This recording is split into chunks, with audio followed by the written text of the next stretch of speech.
Munuki Plaza, your home of safety.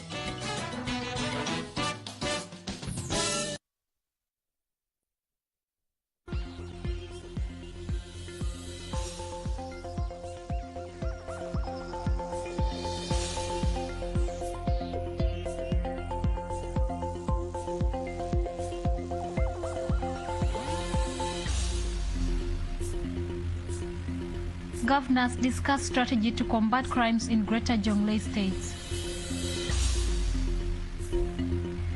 Governor Joseph Gere calls on the SPLA-IO in Amadi State to report to cantonment side. And Yei River State conducts a cultural gala to promote peace and unity.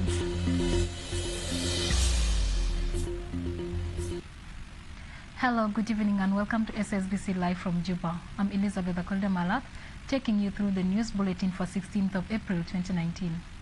In our today's stories, the governor of Western Lake State, John Deng Mamir, briefed President Kiir on the progress and challenges facing his government.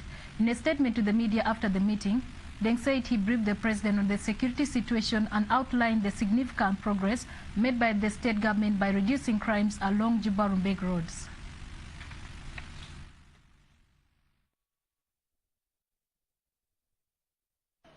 ولا رومبيك قبلان فيس ما في مشاكل تاني اللي انتم جنوبين المسج بتاعي لكم رومبيك زملاء عليكم خلاص الناس بتاع رومبيك من قبل فيس الرئيس الجمهورية وقع فيه عشان انينا قاعدين في فيس ما دارين ناس يموت تاني كاجاين في فيس الفيس يا بيجيب ديفلوبمنت وكان فيز ما في ديفلوبمنت بكون ما في لكن رومبيك من قبلانين وربنا كجا في قلوب تمام ما في زول ماسك سلاح في شارع وما في زول اجى مكوك بتاعه في سيجا. Moving on, the City Council of Juba has expressed concern over the cutting of trees along the roads by Power China in the process of connecting electric poles. The concerns were raised in a meeting with the Minister of Energy and Dams, Dr. Dima Thogding, in Juba on Tuesday. During the meeting, Juba City Council Deputy Mayor for Infrastructure and Development, Tik Mayadit, says the City Hall is not satisfied by the manner in which the company trims the trees, something he says is against the set rules Department of the Forestry. The meeting also discussed the ongoing installation of electric poles and wires in the city. Project Coordinator Isaiah Ajak said they have agreed with the Ministry of Energy and Dams and the Juba City Council to cut the trees in a manner acceptable by forestry laws, while Power China Project Manager Ming Shao Ho said they have acquired a license from the government of Juba State to trim the trees. The office of the minister to have the meeting with him so that we see the way forward after we have a problem of the cutting of the trees. Because in the City Council we agreed that the City Council should be the one to supervise with the Ministry of Energy and Dams, so that we can go ahead with the way we want it to be to cut the trees. China concerning the pruning of the trees. And the City Council was with us, the Deputy Mayor, because the pruning of the trees was done in a bad way without any coordination from the contractor, either with us or with the City Council. So we have agreed that the way forward is for us to coordinate these activities of pruning of the trees and the stringing of the conductors. I think for our works, our construction works, there is a misunderstanding about this. We do everything according to the contract and the quality according to the standard of the international. We do everything according to the contract. We ensure the quality of this contract, and also there is some misunderstanding because the people they don't know the project, they don't know how to do it, so that means as a misunderstanding. The governor of Jubek State, Agustino Jadala, accompanied by national and state legislators, designated the revitalized peace agreement at Rokon and Dolo counties. Governor Jadala called on the population to own the peace agreement. He donated food and money to support the communities of Dolo and Rokon counties. Speaking to SSBC after the ceremony, the Commissioner of Rokon County, Samuel Muzei Noel, said the campaign would enable people to understand the peace agreement. On his part, the Commissioner of Dolo County, Alhaj Lokudun Nicholas, pointed out that the lack of food, health personnel and teachers were the main problems facing the area. He appealed to cattle keepers to relocate the animals from their farmlands to give chance to farmers to cultivate as the rainy season is set. And take it from me. It's a man that corrupt, man that listens. Corrupt, I'm going to tell you fogo. It's a because of fogo. Tapu fogo. Tapu so fogo that. Yeah, this is. If you look at that, you are harsh. Man that said the man in the need more. Yeah, you are seeing. Lakini ni na babu zote. Kabisa. Ana kukuta kwa Salam ja jama. Salam ja. Salam ja. Ada kulino. Salam dai mo abada. Dia bishi ke faida. Saya mata ada kibenda. Nasa mo bakini ko mata benze lele. So salam da babu ni na. Anena ko ja kesin salam. The governors of Greater Jonglei States, John Kwang Nyon, Philip Agwerpanyang and Moses Majogadlwak, discussed strategy to curb crimes along the common borders. In a statement to SSBC after the meeting, the governor of Jonglei State, Philip Agwerpanyang, said the meeting explored modalities to restore peace in the region. Governor Agwer said the communities of Ayot and Duk Padie agreed to resolve their differences in a peaceful manner. On behalf of the traditional leaders of the three states, Arai Majo called on the communities to live peacefully. Of the three states, governors of the borders, we are in Dukadiet, addressing for the last 4 days issues to do with the killing of 3 civilians by thieves, and this is related to the theft of cattle. We have resolved that peace must be maintained at all means, by all means at the border, and we have formed a code of 9 chiefs that will be addressing the issues of the theft of cattle, issues of criminality at the borders, and blood compensation been agreed by the traditional authorities that they will be compensated, compensating the kill and the disease. Nina amulintama nina gada na kala mayal nazal toman mat kalam de nina tafak minu chan nazil ya jeba bagar minu chan yakun ruwa bata nazil tao jeru kamal on dia yao chero kwa tao kala ba kaila这了么叫让没干着着，这路这个招，คนเดียวก็จากก็วิ่งก็วันนั้นก็ว่าแล้วมันเจ้ายุ่งจริงที่เราอยากตัวแทนคนเดียวจากวันแล้ว And Governor Joseph Ngere Pacheco has called on the SPLA-IO in Amadi State to report to cantonment site. Governor Ngere spoke while opening a 5-day trauma healing and reconciliation conference at Lakamadi County in Amadi State. A representative of the SPLM-IO, Lavrik Liwa, thanked the Episcopal Church of South Sudan for organizing the conference that brought both government and opposition groups together. Speaking during the occasion, the Bishop of Wandi Diocese, Johannes Wajo, called on South Sudanese to live in peace.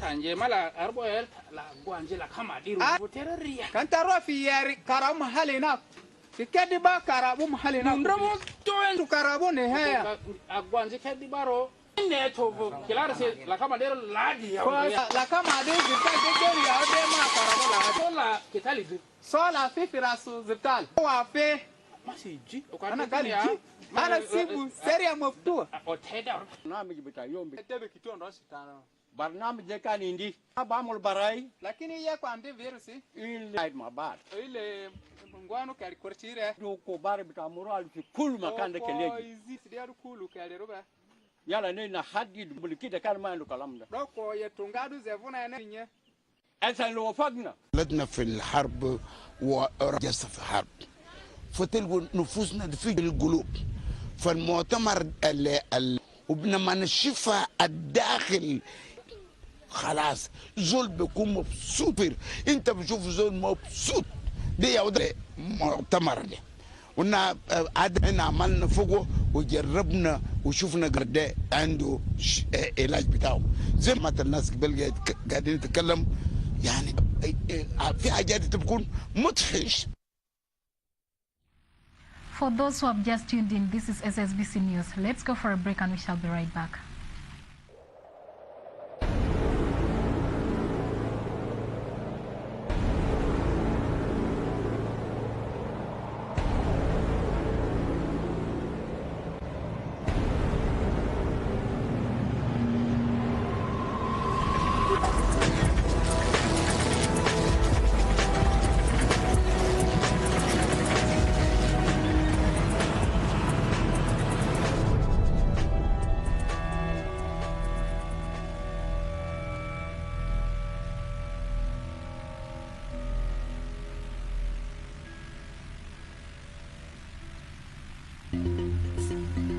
Governors discuss strategy to combat crimes in Greater Jonglei State.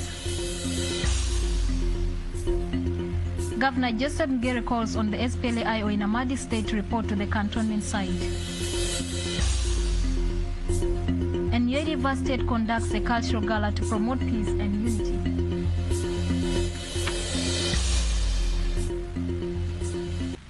Welcome back from that break. Moving on, the government of Nyeri River State and Resource Center for Civil Leadership conducted a cultural gala to promote peace and unity in the state. More in the following report.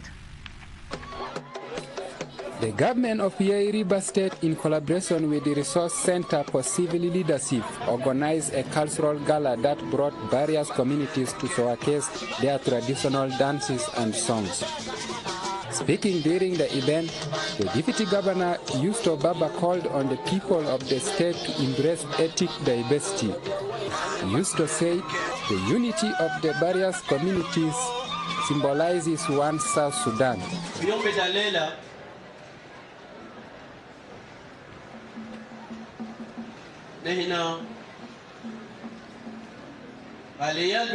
Sudan نحن نقول نحن قبيلة واحد رغم كل قبائل اللي نحن شفناه هنا لكن نحن بنقول نحن قبيلة واحد اللي هي جنوب السودان. Meanwhile, the Minister of Information, Culture, Youth and Sports, Mawa A. Moses, said the event was an act of sending peace messages to the world. Today, we are sending a very strong message to the people around the world that Nyeri is a peaceful state. Because when we come together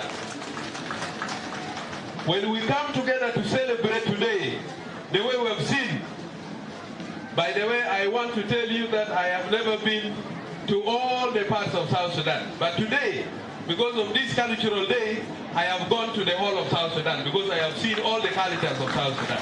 The program manager for Reconcile International, Gary Moses, said the aim of the gala was to bring together all the tribes in the state to share messages of peace and reconciliation through music. The aim of this gala is to bring some of the different tribes living in Nyeri County together to interact and talk peace, forgiveness and reconciliation through performing traditional songs and dances. Before you today are 15 cultural groups that will entertain us with their cultural dances and songs that promote peaceful coexistence and reconciliation among the different tribes living in Nyeri River County. On his part, the chairperson of Peace and Reconciliation Commission, Raphael Zira Solomons, appealed to the people in the state to accept one another and support the implementation of the revitalized peace deal. The event was organized under the theme Truth, Justice and Forgiveness for Peace and Reconciliation. Isaac Ludor Emmanuel, SSBC News. The leadership of Juba City Council met with over 30 hotel managers in the presence of the Undersecretary of the Ministry of Labour, Public Service and Human Resource Development, Mary Hilary Wani, on Tuesday. The Undersecretary said the government would continue to engage with the private investors to address unemployment in the country.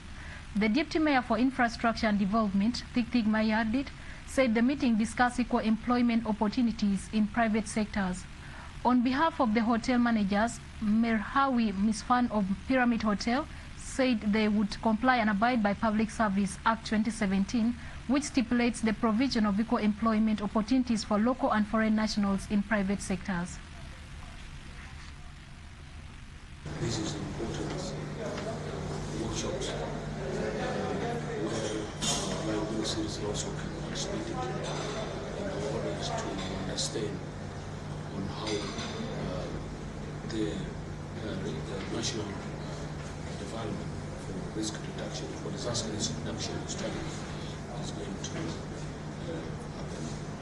Another very important, we have also a consultant which was brought to us by Refugees Council so that he can help us to develop the roadmap the implementation of this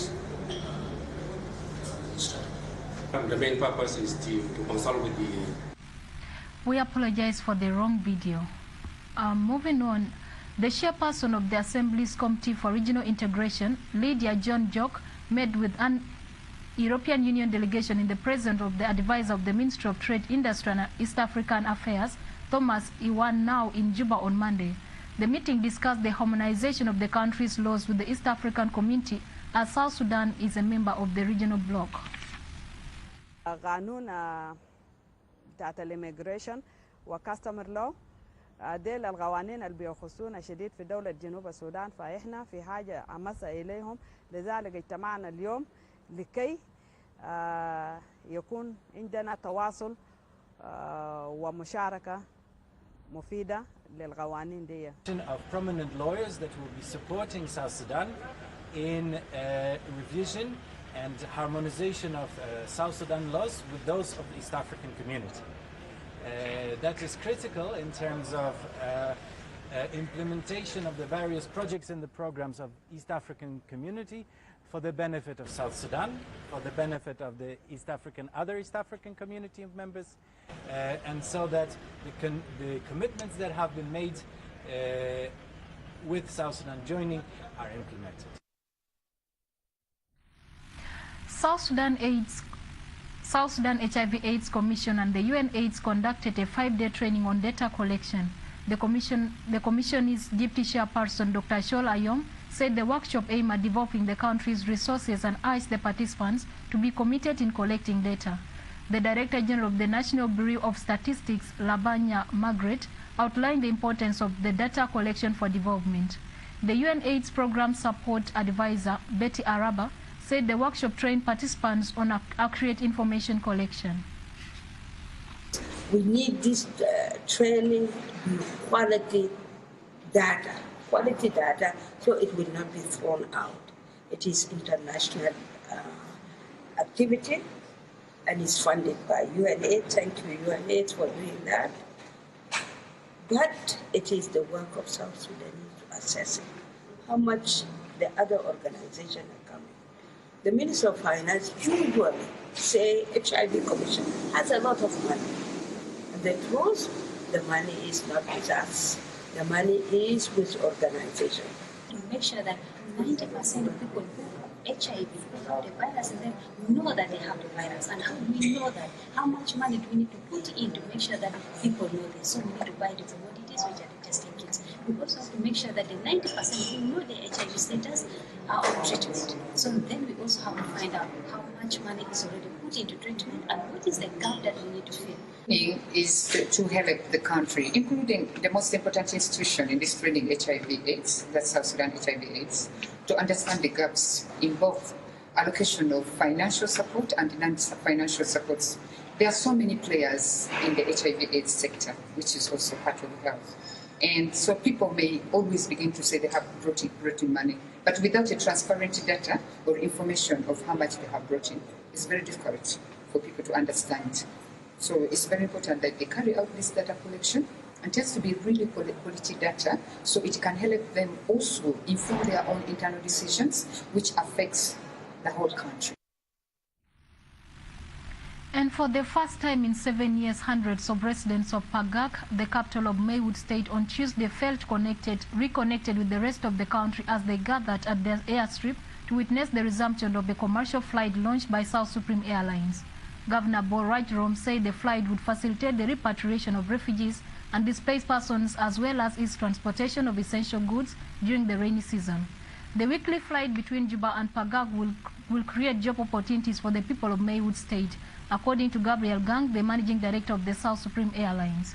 Gang said South Supreme is exerting efforts to connect the country's remote areas. And today we have received the managing director, Honorable Gabriel. He is here today with his team to mark the launching of the commercial flight in Maywood State. This does not come out of the blue, but it is because of the implementation of the peace agreement that allowed the conducive atmosphere for the peace implementation for the people of South Sudan. As we do a statement before, that we promise the people of Maywood State to make for them the flight, to connect them with the capital city. So today, we are launching flight between Juba Pagak, which is everybody will be in Hafi, and which is everybody can be access to flight from Juba and Maywood State. Now I bring to you a public announcement. The governor of Gok State, Madang Majogmen, has relieved John Malwak Machut from his position as Minister of Culture, Youth and Sports, and William Manyuan Wantok as Commissioner for Anyar Nyuan County. Governor Madang Majuk also appointed John Malwak Machut as the new Commissioner of Anyar Nyuan County with effect from the 15th of April 2019. The governor of Awul State, Jaldit Malibjal, has relieved Akot Kirayi from his position as the advisor for security. Abraham Aleu Akol is also relieved from his position as Minister of Local Government and Law Enforcement Agency with effect from the 16th of April 2019. And that brings us to the end of our news bulletin. Thank you so much for viewing. I'm Elizabeth Akulde Malap. Good night. Stay tuned for more programs.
احتفالات البلاد باتفاقية السلام المنشطة، شارك أعضاء اللجنة القومية للفترة ما قبل الفترة الانتقالية برئاسة وزير الإعلام مايكل ماكوي.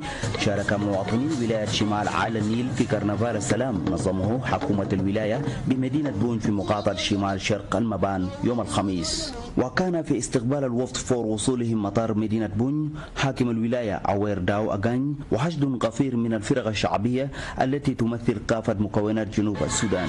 وفي خطابه الجماهيري حث وزير الإعلام الناطق الرسمي باسم الحكومة مايكل ماكوي المواطنين بضرورة دعم جهود الأطراف في تنفيذ السلام، مؤكدا أن الاتفاقية قد أمن على توحيد القوات تمهيدا لتكوين حكومة انتقالية جديدة في البلاد، داعيا الأطراف الغير موقعة للانضمام في مسار السلام. السلام نيت مضى يوم 12 شهر 9 سنة 2011 سنة 2018، وهو اتفاقية تنفيذ بتاعه بيتم في مراحل. المرحلة الأولى اسمه بري ترانزيشنال بيريود، هو الفترة ما قبل الانتقالية، والفترة دي 8 شهور من يوم 12 شهر 9، بمعنى انه الفترة ده هينتهي في شهر 5. الفترة ده في لجنة كونوه اسمه NPTC، اللجنة القومية لفترة ما قبل الانتقالية. اللجنة ده برئاسة بتاع رفيق مستشار الرئيس تركيا وقالواك، هو المسؤول عن اللجنة دي.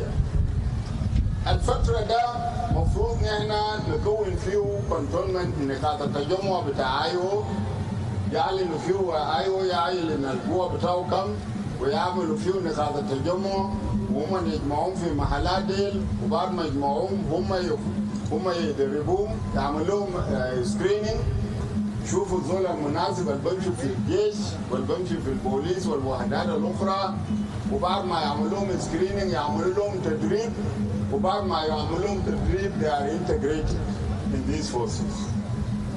الكلام ده كله المفروض يحصل لحد أواخر شهر 4 وأوائل شهر 5 يكون تم الشغل كله. الكلام ده جاري، لكن يوم الليلة بالضبط اللجنة ما قدر يلقى يوم الليلة العدد الأصلي بتاع القوات بتاع المعارضة اللي كانت بتشاكل مع الحكومة، لأن القوات دي لازم يعرفوا عددهم. لكن لحد هسه هنا ما قادرين نلقى العدد الأصلي، فهنا شغالين بالتبديرات، وحاجة زي ده ما في عسكرية. ده واحد. نمرة 2 for the cantonment sites. انت ماشي cantonment site بالله يمشي بالسلاح بتاعك، لانه all these are called armed groups. في المجموعات دي في مجموعات ما عندهم جيش، زي نازايو، زي نازايو، زي ناس FDs. في ناس ما عندهم جيش، في ناس سوا ما عندهم، ناس OPP ما عندهم جيش، جزء من سوا ما عندهم جيش. دي ما عندهم جيش ده ما عندنا مشكلة، ما عندهم علاقة بالتنظيمات العسكرية. لكن لأنه جيش لازم يبلغ العدد بتاع الجيش بتاعه، والعدد ده يبلغ في كونتونمنت سايتس، وانت لو ماشي عسكري لازم تخش في كونتونمنت سايت بالسلاح بتاعك، لأنه انت معارضة مسلحة، وما ممكن يكون ما عندك سلاح ويسموه معارضة مسلحة. فلذلك أنا بطلب من الإخوة الماشيين في كونتونمنت سايتس إنه كل زول لما يقول له بعدين بلغ في كونتونمنت سايت بلغ بالسلاح بتاعك. اللجنة المشتركة، اللجنة المكون ده ما مكون من الجيش بتاع حكومة بس، مكون من كل القوات الموجودين، مكون من كل القوات الموجودين، ولذلك لابد انه يكون في التزام. بعد الفترة الانتقالية هيكون في فترة اسمه الفترة الانتقالية. الفترة الانتقالية ده 36 شهر بيكون فيه حكومة الوحدة الوطنية Revitalized TGON or Revitalized Transitional Government of National Unity. الحكومة ده بتكون والتكوين بتاعه هيكون كل الأطراف الموقعين على الاتفاقية. الاتفاقية ده عملوه لأنه بعد قالوا 36 شهر، لكن الانتخابات هتتعمل بعد 30 شهر. بعد 30 شهر الانتخابات هيعملوه، وانتوا شعب انتوا اللي هتقرروا من يابو يكون رئيس بتاعكم، من يابو يكون جفنر بتاعكم، من يابو يكون كوميشنر بتاعكم، من يابو يكون ممثل بتاعكم في البرلمان القومي، ومن يابو يكون ممثل بتاعكم في البرلمان الاقليمي. ده كله مسؤوليات بتاعكم. فلذلك نحن ما داير الاتفاقيه ده يتعمل عشان هو يودينا للسلام، والسلام ده يابو يقودنا للانتخابات، والانتخابات تكون انتخابات حرة ونزيهة، لأنه هنجيب فوق العالم ده كله هيجي يشرف على الانتخابات. على أساس بس إنه نحن كلنا نقبل بكل قلبنا، بالأخص نحن السياسيين، بالأخص نحن السياسيين لازم نقبل بكل قلبنا على إنه نحن هنلتزم وهنقبل أي نتيجة الشعب يقوله لنا. مش بعدين شعب يقول لي لا وانا اشيل سلاح عشان امشي اضرب ناس. ده الوضع اللي هنا فوقه، فلذلك نحن خاشين انتخابات. الكلام الاخير، الكلام بتاعي الاخير، انه احسن حاجه في العنايه ده، في الاتفاقيه ده، انه هيكون في جيش واحد. هيكون في جيش واحد. كلام جيشين ده يرجع لنا جيتو جي 1 ومننا ما دايرين جيتو. عشان كده ونحن خايشين على تكوين بتاع الحكومه الجديد هنخش بجيش واحد، بقائد عام واحد، قائد بتاع SSBC واحد، وجيش واحد. ما بيجيشين، ما بيجيشين. والاتفاقيه بقول على انه الحكومه الجديده هتتكون بعد ما الجيشين يندمجوا ويكونوا جيش واحد، او لو التكوين بتاعهم لسه ما انتهى لسه هم هيستمروا في التكوين بتاعهم، لكن الحكومه لا هيتكون وبعد ذلك يجيبوا الجيش الواحد. لذلك ما في حاجه اسمه جيشين ثاني، ما في حاجه اسمه جيشين ثاني. ومن هنا انا بناشد كل زول لسه شايل سلاح وما ينضم للركب بتاع السلام انه يضم للسلام. بيبول ناس توماس سيريلو انا بطلب منهم انه ينضموا للسلام في جنوب السودان، لانه الحرب ده جربناه ولقينا مراره بتاعه.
سياسيين ونحن مستعدين نعتذر للشعب بتاعنا كله، نعتذر لكم انه اللي عملوا نحن كسياسيين ما كان كويس، لانكم تعبتوا كثير في ناس كتير ماتوا، في ناس كتير فار لمالات تاني، في ناس كتيرين تعبانين ما لقى education، ما عنده تعليم، ما عنده صحة، ما عنده أكل.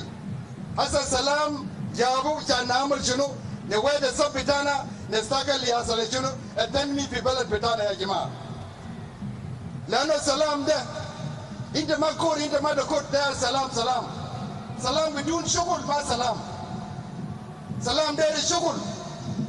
كان نينا نويد الصف بتاعنا نستقل. والأول شيء نعمله كلنا نمسك السلام كالحاجة بتاعنا. أنا سمعته قبل من وين من وقع منه بقول يا ناس مركزي سألنا في دعم السلام مسؤولية بتاع السلام ده بتاعنا كلنا يا جماعة كلنا. كان هنا ماشيين السوق هنا ونينا دايرين حاجة ونقول كل زول يجيب رطل السكر بجيبكم شوالان من السكر لدعم السلام.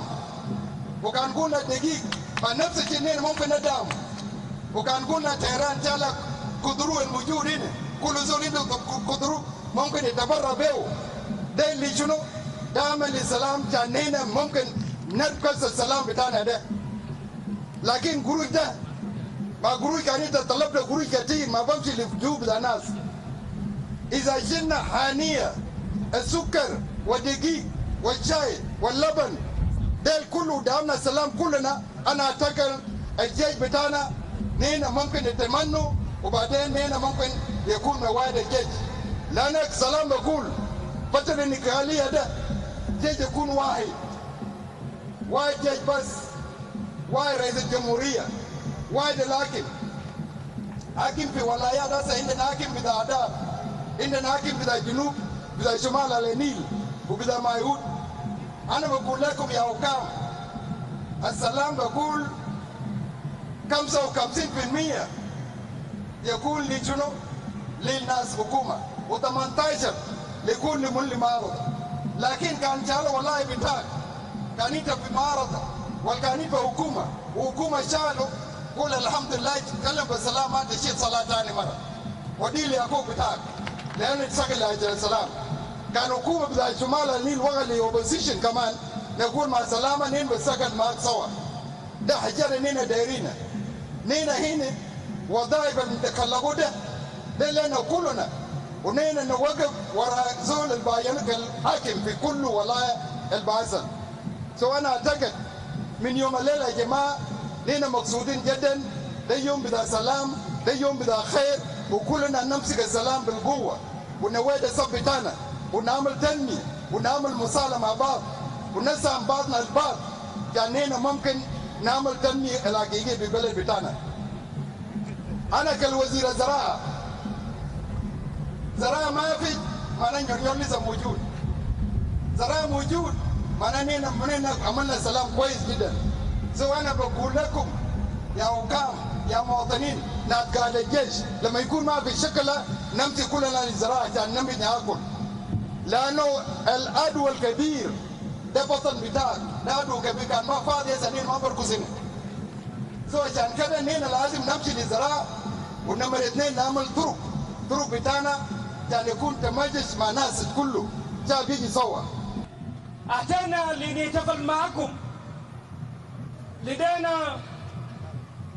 لدينا أدنى شك إن الحكام والحكومات الولايات قد اغتنموا فرصة توقيع السلام وذهب بها للأبعد المرامي بالاتفاقات وتحديد السلم الاجتماعي وهذا هي المطلوب.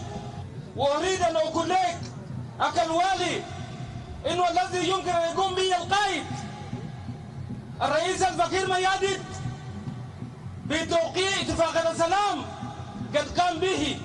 ولكن ليس هنالك سلام إذا ليس هنالك حقيقة ترجمة هذه المعاني للأرض الواقع كما شاهدناه الآن في مدينة بوي. نريد أن نبعث بتحني وتبريكات للقادة الجيش الشعبي لدفاع جنوب السودان وجيش SPLM IO الذين اغتنموا هذه الفرصة وذهبوا لأبعد المستوى بافتتاح الطرق وتداخل مع الشعب كما شاهدناه قبل القليل من الوفود الذين أتوا من محل البعيد، من المنطقة البعيد من منطقة الأدار ومن منطقة بكاك لكي يحتفل بهذا الشعب في هذه المدينة. وإذا أقول لك الكريم الوالي إنه اختيارك لهذه المدينة لإرسال تحيات السلام ورسائل السلام من مدينة بوني للعالم أجمع ولجنوب السودان ولمناطق على النيل ولشمال على النيل، واختيار لهذه المدينة دون مدينة رنگ هي اختيار صائب، وأنا أباركك لهذا التنظيم. الأخ الكريم الوالي، ليس لدينا أدنى شك إن لديك قدرات فائقة جدا لتنفيذ هذه الاتفاقية السلام ولجمع الشعب هذه الولاية عشان يشعروا بالاستقرار والأمان وليذهبوا للأعمالهم الخاصة. وإذا أكد للشعب مدينة بوني إن السلام يأتي بكثير من الأشياء، يأتي بالزراعة ويأتي بالتعليم ويأتي بالصحة ويأتي بالكهرباء ويأتي بالطرق ويأتي بالمطارات ويأتي بالأمن الاجتماعي. ودعا حاكم ولاية شمال على النيل عوير داو شعب جنوب السودان إلى تجنب خطاب الكراهية وسط المجتمعات. وقدموا لنا وقدموا للشعب جنوب السودان كهدية، ويقال إن هدية لا يهدى ولا يباع. جابوه كأمانة لكم وهدية لكم كشعب جنوب السودان. عشان كده إننا عايزين نتمسك بهذه الهدية، لأن أنت جزء منه الدفاع تتمن عشان سلامنا تكون سلام حقيقي. وهو سلام الحقيقي ليه؟ لأن أنتم شفتوا كل أخوانكم في المعارضة سياسيين والعسكريين موجودين هنا معكم، أمثالهم كمال لوما ممكن من 96 ما كان موجود في بلد بتاعنا هنا. ده نتائج بتاع السلام. عشان كده أنا داير أقول إنه نحن لازم نتمسك بهذا السلام، لأن نحن سلام بدينا حاجات كثير. سلام بدينا مدارس وبدينا الشوارع وبيجيب لنا مستشفيات وبيخلي لنا إنه نحن نحب بعض. ده السلام الحقيقي اللي نحن عايزينه. الحكومة وقع الاتفاقية، ده المهمة بتاع الحكومة ويشرح لكم بتفاصيل، لكن المهمة بتاعنا نحن كشعب دورنا شنو في السلام ده؟ لأن أنتم يوم مسؤولين لتنفيذ الاتفاقية، وتنفيذ الاتفاقية ده يتجرد أنك تجرد نفسك من كل أنواع العنف والكراهية، وتنسى الماضي كل أشياء عتيق، وتقبل الحاضر فيه سلام وفيه محبة وفيه كل سبل الحياة.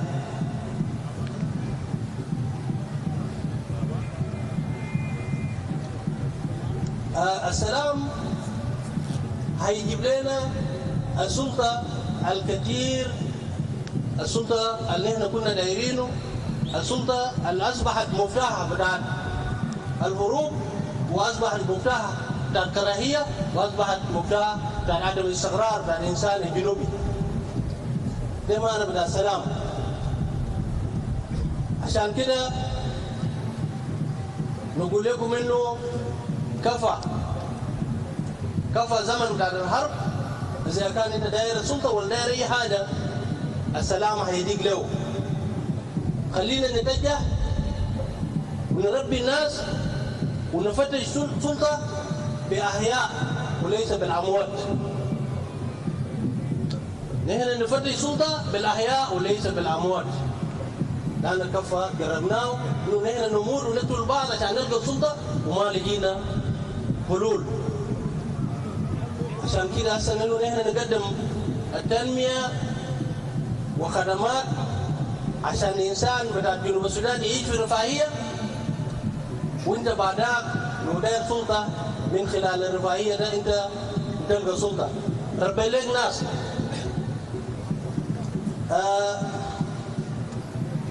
أخي الوزير، أنا داير أقول حاجة بسيط. الدوافع خلانا إنه نحن نختار مدينة بوي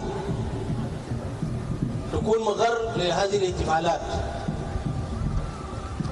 قبل ما نجي هنا كان صورة بتاعت مبان مشوه، بيقولوا أبناء مبان ناس بتاع مشاكل، عندهم مشاكل مع ناس مع جيرانهم في ملوك، عندهم مشاكل مع جيرانهم في الرنگ، وعندهم مشاكل مع الجنوبيين في مبان، عندهم مشاكل مع المجتمع الدولي اللي بيمثل في منظمات دولية شغال هنا. وكلام ده ملفاتهم كله مشى المركز. الملفات ساعدت للمركز على أساس يجدوا الحلول، والملفات دي عالقة هناك. لكن قررنا إنه كأهل بتاع شمال على النيل نحن نبادر ونعملوا سلام ومصالحة بيناتنا ونقبل بعض قبل قرار أو قبل تدخل أي زول برا مننا كأبناء بتاع الولاية. وأنتم شفتوا مش مبان وناس مولود وناس رنگ هم الموجودين هنا. الموجودين في هذه الساحة كل ألوان الطيف بتاع المجتمع الجنوبي. وأضيف لذلك إنه في جاليات موجودين هنا، جاليات سودانية، أخواننا في شمال السودان وأخواننا في إثيوبيا. ده دليل على إنه إحنا عندنا تعايش سلمي موجود وقادرين نحل قضايانا. نحن عايزين انتوا تكونوا خلفنا. وفي ناس بيشيلوا معلومات الغير حقيقية انه في مشكلة ما بين مبان وملوك، يا ديل كلهم موجودين. نقلناهم من رنگ ونقلناهم من ملوك ليلا ونهارا، ما في زول أدى أخوه كف ولا في زول شتم أخوه. نحن دايرين نحافظ على هذه التنوع الثقافي حقنا في شمال على النيل. شمال على النيل وياي، شمال على النيل وياي، شمال على النيل وياي، شمال على النيل وياي، الوحدة وياي، الوحدة وياي، الوحدة وياي، الوحدة وياي، السلام وياي، السلام وياي، السلام وياي، السلام وياي. أخي الوزير، أنا ما ماشي كثير لأن الشعب منتظر تفاصيل بتاع الاتفاقية. لكن عايز أقول إنه البلد السلام اللي أنتم جبتوه للشعب بتاعكم في جنوب السودان نحن طبقناه اليوم في مدينة بوي.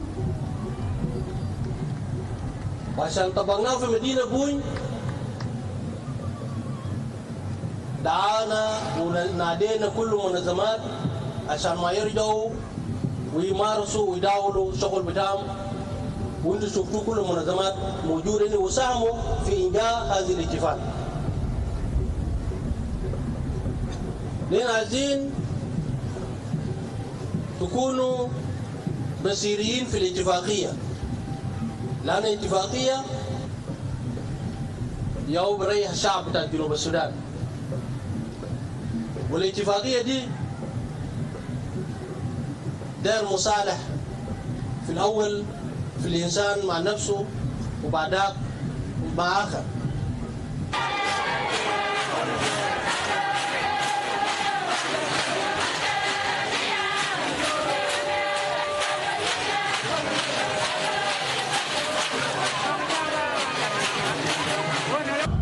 القوة في يدينا. لو قلنا لا لأرض ده مسؤولينا، ولو في زول تاني كده بكلم عن أرض ده مسؤولية حقه. وأنونا كشعب بتاع جنوب السودان اللي بيحتفل الآن في مدينة بوي أنونا ما في جين فوقه. وده علنا نحن بنقول إنه نعم نعم للسلام. وده ياو لوجنا وده ياو شعر بتاعنا. And that's what we are sloganeering, you know, ما في حاجة اسم أرضنا بأرض بتاع جنوب السودان وبلاكاس أنونا في على النيل لابد إنه نمسك يدينا ونتكلم باللغة بتاع السلام.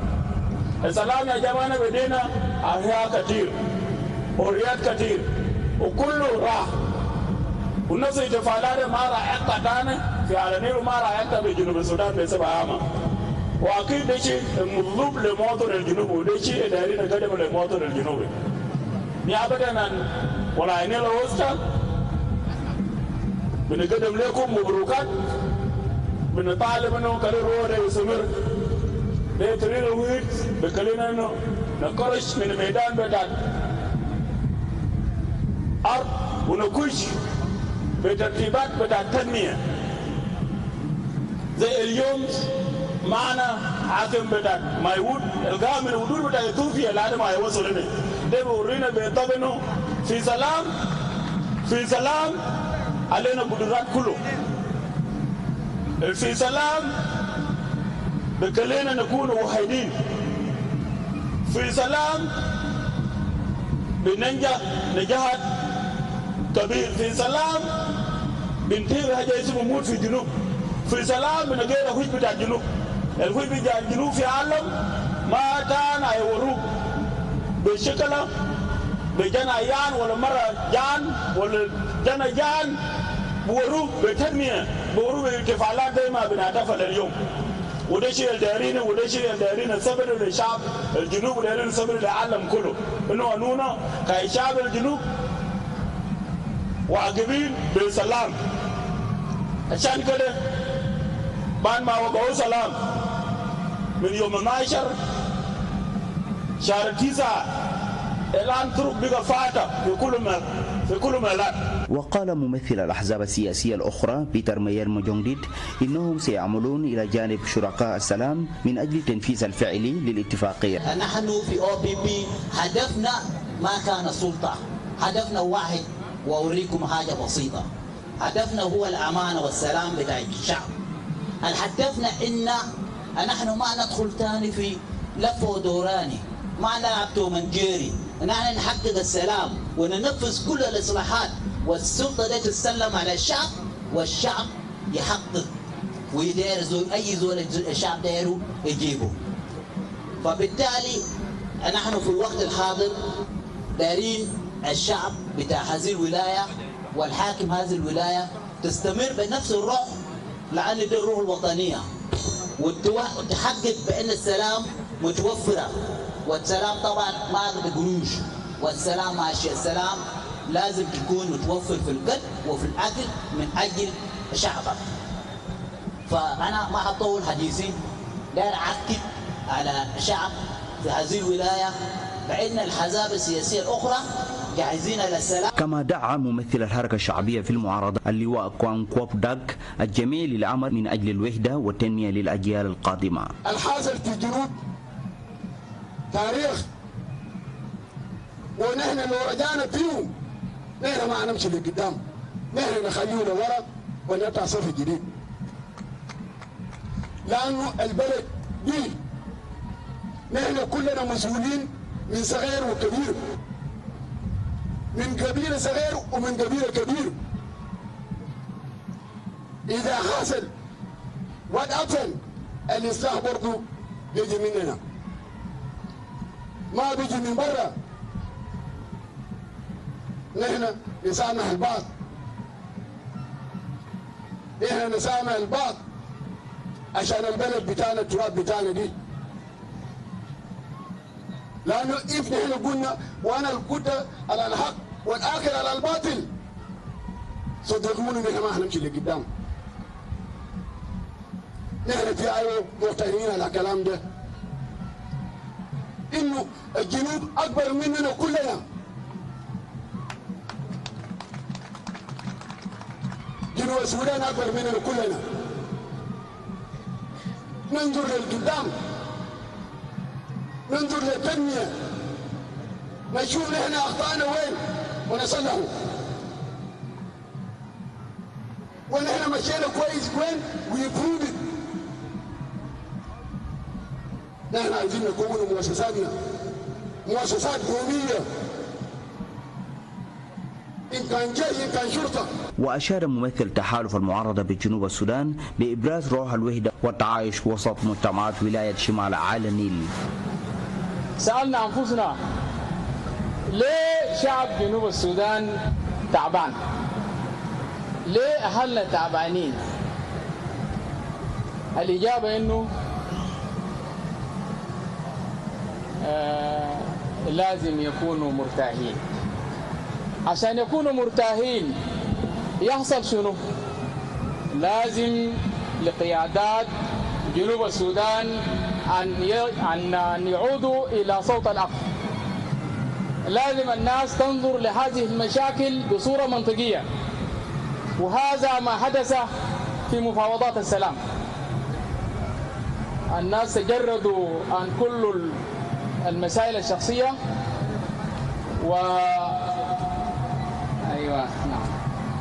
وقرروا أنه لا بد أن يكون في سلام كمطلب أساسي ومطلب رئيسي. لذلك قبلنا عشان نوقف نزيف الدم، قبلنا عشان يكون في تنمية في جنوب السودان، قبلنا أن يكون في دولة حديثة في جنوب السودان، قبلنا أن ننقذ أطفالنا وجيل المستقبل. تحت شعار السلام الوحدة والتنمية، هكذا عبر مواطني الولاية فرحتهم باتفاقية السلام المنشطة، عاملين أن تحقق الأمن والاستقرار كافة رجوع جنوب السودان.